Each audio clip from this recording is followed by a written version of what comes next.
how TradeStation calculates whether it's up or down is from the 1:30 COMEX close.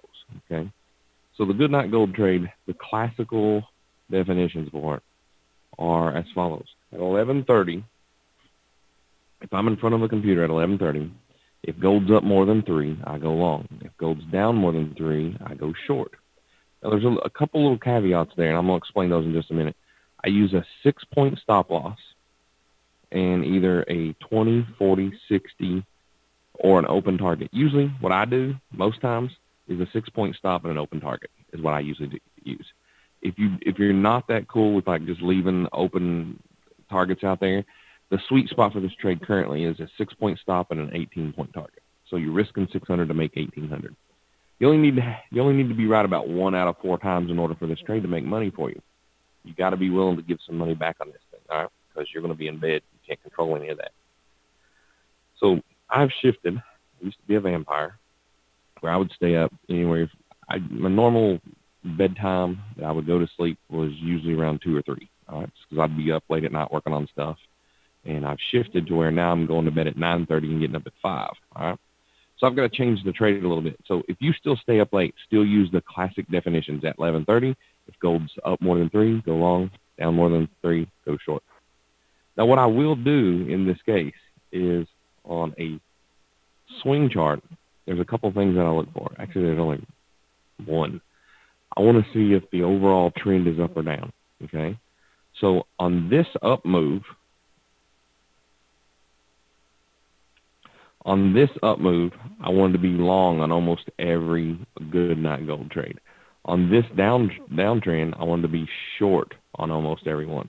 So here's how it worked. I got this, most of all of this, and then I went long here and long there just because we were still in a valid uptrend. Then on the third day, I shorted it and got most of these 2 days down. And then at the bottom here, I got long here because we are in an ambush. From here to here was an ambush. Long here, and now I'm starting to get wiggled out of positions. So overall, now we've got blue TTMs, red TTMs. So I'd rather be short, but this ambush that we've got going on, where we're going from 0.1 to 0.2, was a perfect ambush trade.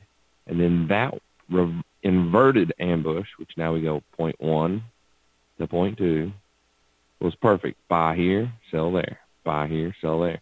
So now it's just banging back and forth. So it's not the best ideal situation for gold. So now I have to just revert back to, so as a general rule, I try to stay on the daily trend of gold, okay? If I can't figure out the trend, I'll do one of 2 things. I'll either just let it trade for a couple of days until it figures out what it's going to do, and then the new trend gets established, and then I'll jump back on. The good rule of thumb is, though, if it's up 3, long it. If it's down 3, short it. All right? So here's one way that I will modify this trade to work with my new lifestyle. So I know it's already up 270, right? So what I could do is I could just go right here and just go, I could buy a new current high at 1496.10, right? Because if it was up at 1496.10, it would definitely be up more than 3. It would be up 7, that'd be 8, 9, 10, 1, 2, 3, 4, 5, 6, 7. So it would be $3.70 on that one, okay? So I could do that. I don't need to because I'm already long on the gold wiggle trade. So what I'll do on this one is I'll just turn this one into a Goodnight Gold trade. Does that make sense? Now, if I wasn't in this trade and I was liquidated, then I would just put a buy stop at 1496.10 and just let it go. So here's how I'm going to modify this order. I'm going to grab this. I'm going to drag it down here to $600. Okay. Now I'm risking 600, and I've got a target up here of probably 300, which is 3,000. That's probably where it's at, if I was guessing. Yep. All right. So I want it to be open, kind of. In other words, I'm just going to drag it up here, potentially probably in the 6 range. So in other words, I'm going to risk 600 to make 6,000. Now, will I make that? I don't know, and I won't know until in the morning how the price action acts. Now, if I wake up and it's already tagged the stop or the target, great. The trade just took care of itself. I didn't have to babysit it. If I wake up in the morning and it's up 20 and it acts decent, I'll decide whether to keep it or cut it loose. If it's up 30 or 40, I'll probably keep it. If it's around 18 to 20, I'll probably cut it loose. So that's the basic rules of the good night gold trade. Now, how the gold trades kind of came about was a lot of people that we were teaching how to trade were struggling with trading $5,000 to $15,000 accounts, which are smaller size accounts, and they were losing money. They couldn't really generate any capital. So I found, several little gold trades and forward testing with my own money. I didn't back test them with software. I just threw my own money at it. And I found that with a smaller account, you could usually net anywhere from $300 to $1,500 a day doing these gold trades. Now, some days are better. Some days are much, much better. Some days are worse. I mean, some days you lose cash, right? And then I finally found that I was on something when I was just trading one or two lots, and in, I think, 7 days' time, I made like $25,000 on 2 contracts. I was like, oh, this is perfect for smaller accounts, as long as you make sure that you definitely honor all your stop losses. Okay?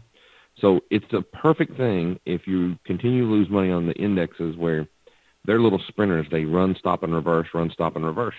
Gold just tends to keep on going like the Energizer Bunny. Question I've got here is, how did you know it was going to be an ambush? I didn't know. I mean, I don't know anything. All right? Experience tells me on a run-up, and this will serve you well in a lot of markets. All right? Normal, natural pullback after a run-up is 50%. Okay? So all I'm doing here is I'm going from this low point to that high point. When this thing decides to sell off, it's probably going to come down to this zone, 1478.33 to 1455.35, which in fact it did, right? So I have to man up and be long in that area, okay? Now, what's the target? Well, you just invert it. In other words, you draw your fib from the bottom to the top to get the retracement. Now what's going to be the extension? Well, all I'm going to do is grab another fib, and the sell-off from the beginning of the selling to the end of the selling is probably going to run up into this area. So just do that, and you'll save yourself a lot of time. The only sucky thing about this entire thing is you have to be super, super patient, and it's kind of like hunting, or it's kind of like fishing. You got to put in a lot of time going, no, I'm not touching you until you get here. Okay, I'm holding you until you get here.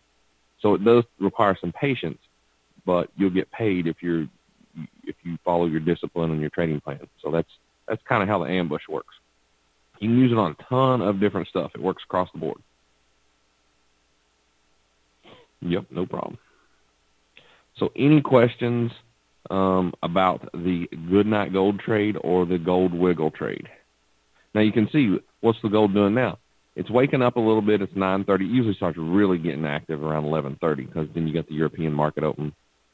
Are these written out anywhere? I've probably got some PowerPoint slides, but if you just ask me to explain it, I'll explain it to you. I mean, it's not hard at all. If you need me to go over it again, I will.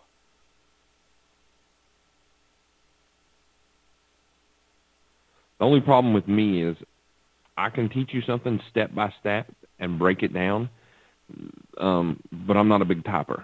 I use Dragon to write the book just because I'm dyslexic. I can't type. I won't say I can't type. I'm a touch typist, which is very slow. So for me, I would much rather do a video on it and do it that way. And plus, obviously, you guys will be having the recording of this, so you can go over it as many times as you want. All right, so what am I going through again? What do you guys want me to cover one more time? Is it the ambush, the wiggle, or the good night gold?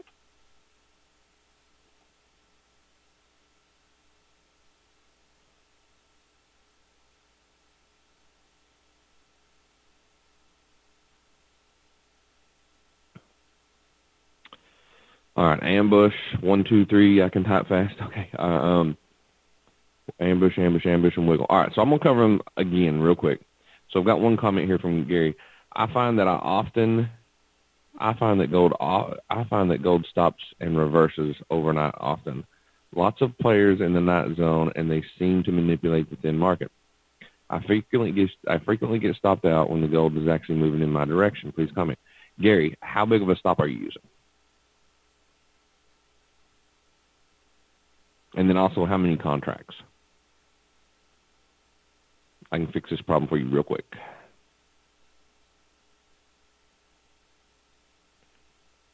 All right, so you're using a 6-point stop loss and less than 3. So here's what you do: trade one contract and double the stop size.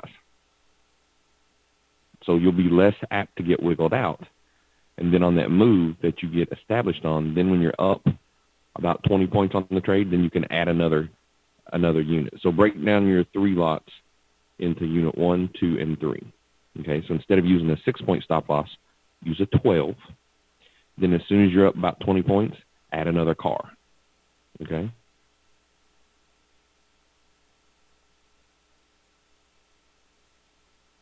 And then test it, track it for, 10, 15, 20 trades, and then see what kind of results you're getting, and then you can modify it. That should fix you, though.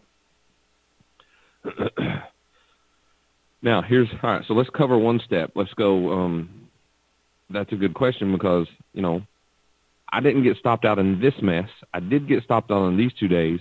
I made money here, and now I'm starting to get stopped out. So what I do is I just step aside, all right? Now, the key thing is if you're in a good night gold trade from here and you're holding it, you're not going to have to do it every night. You see what I'm saying? That's why I have an open target. So if I'm risking 6 points and then it starts to run, I just try to hold it forever, okay? Not forever, but for a very long time. So try that too. All right, so first thing on a good night gold trade, you want to try to figure out the overall trend of the market. I don't care what you use for that. Just stick to it and don't deviate, all right? For me, I just look at the price action and the TTM trend. It's red, so I should be short, but I can't go short unless it's down more than 3. So the qualifier for me is if its gold is up more than 3 points at 11:30 p.m. East Coast time, I go long. 6-point stop, open target. Sweet spot for the trade is 18 points. 6-point stop, 18-point target. You can also use a 20, 40, or a 60-point target too. Ever adjust your stops? I do not. I don't touch the stops. It could run $5,000 on one contract, and I would still have that 600 point stop, or the $600 stop per contract. It could run, I could be up 2,000 and it's still going to be 600. I'll never move it. Now that's a good thing and that's a bad thing. Good thing is it keeps me in a trade. Bad thing is it can come all the way against me and then turn into a loss. But I know the percentages on the trade, and I know what I need to do. I need to be right, 1 out of 4 times. So the good night gold trade is super simple. It's basically is gold up more than 3 and is in gold in still a valid uptrend. If it is, your job is to go long, at least a 6-point stop loss, and then either a 20, 40, or 60-point target. I use an open target, but those other targets are cool too. And the sweet spot right now is 18 points as a target. For the gold wiggle trade, it's a little different. Gold wiggle trade, you open up gold at 6, and then you want gold to kind of either push up or push down at least 1 point. It has to have a range wider than 1 point. If it moved up like it did here, we would buy right now 1496.10. Then I get busy filling the holes, and then I wiggle and protect my position. On that trade, I use a 3-point stop loss, and I'm pretty much going for, there's 2 different stops I use for that. I'll use a 1.5 stop if it's moving good. If it's slow, I'll give it a little bit more room. Like today it was slow, so I gave it a little bit more room.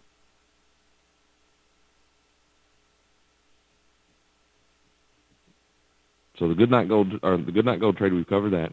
The gold wiggle trade has 2 different parameters. 1.5 stop with a 1.5 target and a 3-point target, or a 3-point stop loss and a 1.5 and 3-point target. And actually, I'll trade it like tape. Like those exercises we were doing yesterday. I use the exit based upon what's going on in the price action when I'm doing the gold wiggle.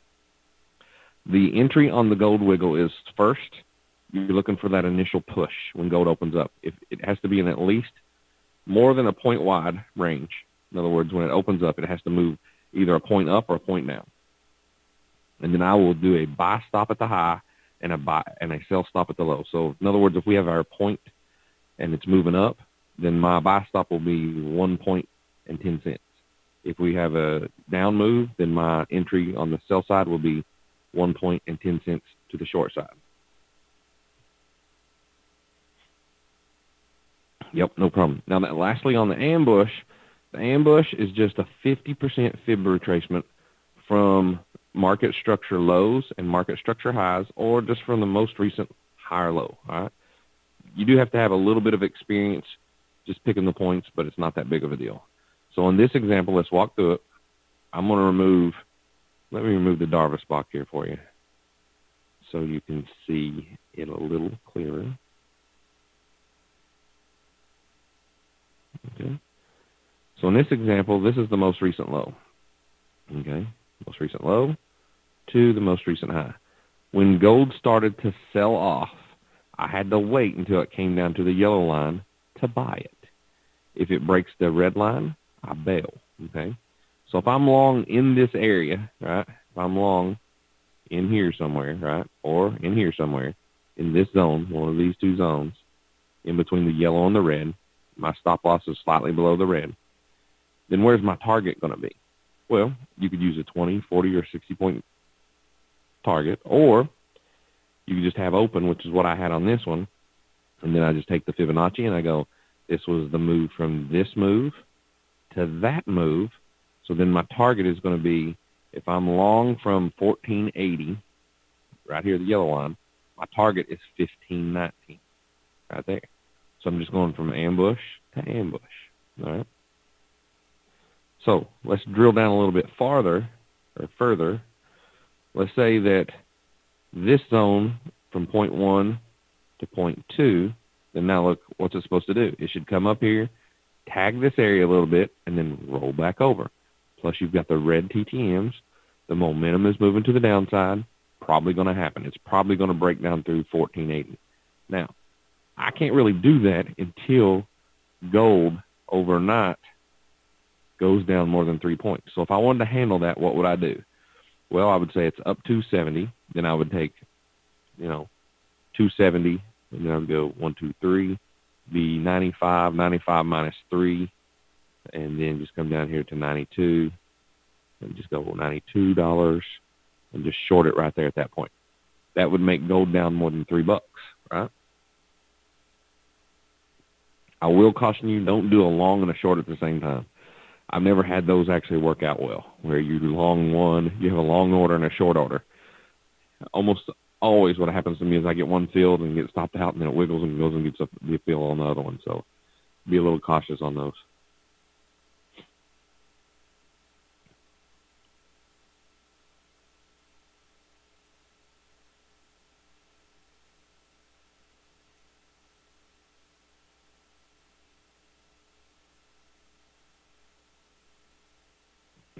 All right, any other questions?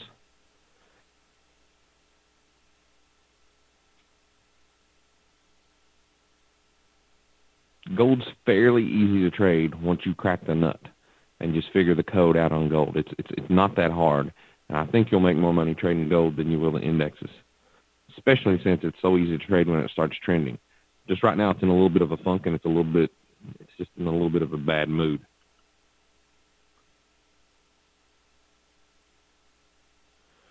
What do you think about the YN in 11 mini silver contract on NYL? Fred, I've never traded it. I've never even looked at it. Is that the symbol? Is it Y? I'll look at it. Yen 11? YN 11. I think it looks very thin. It's thinner than gold at night, which is pretty thin.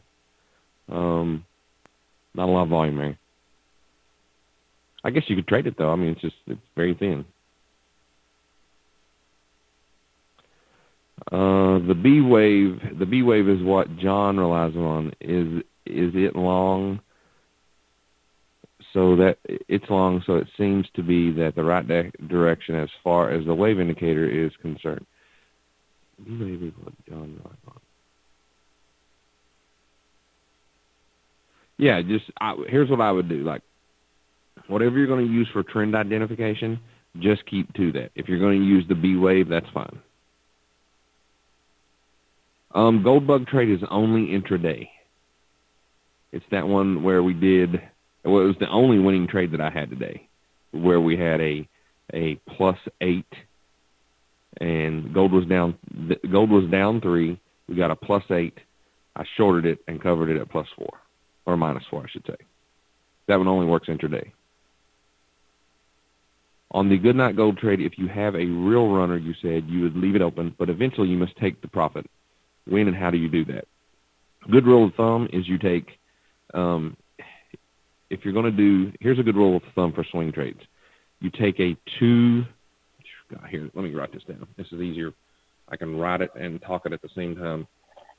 So one thing that you can do for swing trades is you can take this right here, this little formula. You take a 2 ATR stop loss and use a 5 ATR target. All right, got that? So if we take that formula and then we come over here to the spec sheet and then we look at gold and we go, okay, gold's 27. I suck at math, so what I'm going to do is I'm going to cheat just like I do everything else. All right? I basically, hack or cheat everything that I do. So I'm going to say $25 is the average true range of gold on a daily. I'm going to multiply that times 2. I'm going to come up with 50. Okay? Now, if I know the average true range is 25, that's going to be my stop loss. Then I'm going to go 25 times 5, which is, what's the math on that? 4 is 100, so 125. All right? So that's how I would do it. I would use a 50-point stop loss and a 125 target. Now, on this situation, when we're just using a 6-point stop loss, what I could use is I could use a 2 times an ATR, all right, which would be 27. So I'm just going to go 25 times 2, which would equal about $50 or 50 points. Yeah, I have some people talk at hack or cheat. What a way to go. Everything that I do, I try to figure out somebody that's better at it than I am and try to have them teach me how to do what they know how to do. So I just try to model other successful people and stuff. That's the only way I do stuff. I'm all for finding out, getting really good at the basics and the fundamentals and stuff. But you can usually you can cut down your learning curve by having people like teach you how to do stuff. And that's how I worked my way through grade school, high school, and college. It was hacking or cheating, or I guess you would call it lifestyle hacking, or I don't know what you'd call it. I always look for a loophole. In other words, it's kind of weird the way my head works.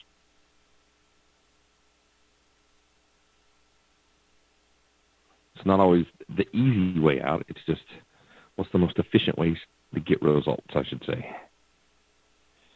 All right, guys, so that pretty much concludes gold. Good night, gold.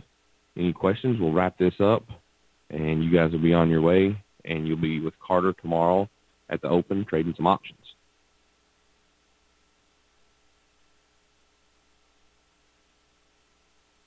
Exactly. Why reinvent the wheel? I don't think I've got a session tomorrow, as far as I know. But I'll be around the office, and I'm sure I'll be logged in, so, I have enjoyed the time. Hopefully this recording goes off better, so you guys will actually have start time tomorrow, I believe, is at 9:30. Yep.